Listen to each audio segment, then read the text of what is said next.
Hello everybody. Planning disasters come in all shapes and sizes, and I thought today we'd look at a slightly different one. So we're going down south to Somerset, where in 1989 a water park was built called Middlemoor Water Park. A place for water skiing, jet skis, karting, and a trebuchet that you could be flung from. Now, this somewhat crazy idea came about in 1999, where they decided that it could fling you into a net in a field. And bad omens were in the air very early on, because during the testing of this crazy contraption, one of the operators and designers broke her pelvis in 3 places, as you can see in this small clip here. But this did not stop them, for by the following year, members of the public could pay £40 to be flung from it. The device used a series of ropes and weights to fling the customer into the air.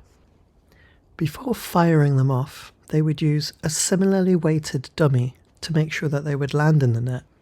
And indeed, the ride proved to be a success, with many people coming from far and wide to try out this crazy idea. That was until November 2002, when the inevitable happened. You see, Oxford University had a stunt club. Undergraduate members of this club decided in 2002 that they would end the year by being fired from the trebuchet. So Dino Yankoff and his friends set off for Middlemoor. And initially the day went well, with several of his friends being flung into the net successfully, until it was approaching his turn. The friend who went before him had a close call. As Oliver Nelkin, who was one of the students, said, the first guy landed on the net, but right on the edge. It seemed like he was going far too slowly to even make it. He was flying low, and then it looked like there wasn't enough energy to get him there. But he did make it. Just. Then it was Dino's turn. However, the operator, who was the woman that broke her pelvis in 3 places, I should point out, had seen where the previous person had landed and decided to adjust the machine. She changed some of the weights and then fired the dummy to make sure that the corresponding weight would reach the net. Then, Dino climbed on the machine. When people were fired from it, they tended to curve into a ball, and that is exactly what Dino did. And it's exactly how he landed on the floor, 2 foot in front of the net.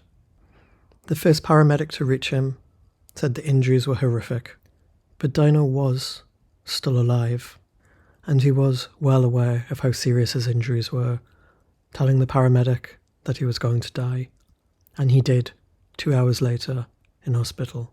He had broken both his legs and his spine when he hit the ground.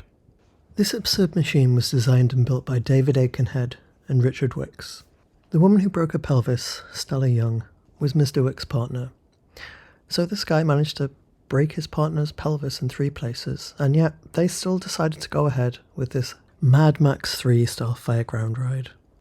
In fact, when Stella Young was operating the machine, she would laugh and joke with the customers who were about to go on it about how it had broken her pelvis in 3 places. After the event, Wicks and Aikenhead were, unsurprisingly, arrested. They were charged with manslaughter, but sadly the trial collapsed. There was then a further inquest into the events of that day. It was decided that the accident was completely avoidable had the designers put more effort into the construction of their ride. The trebuchet was never run again, but the theme park continues to operate to this day.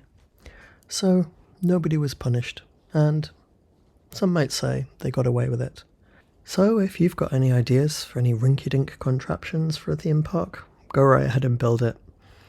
Of course, this story is one of many.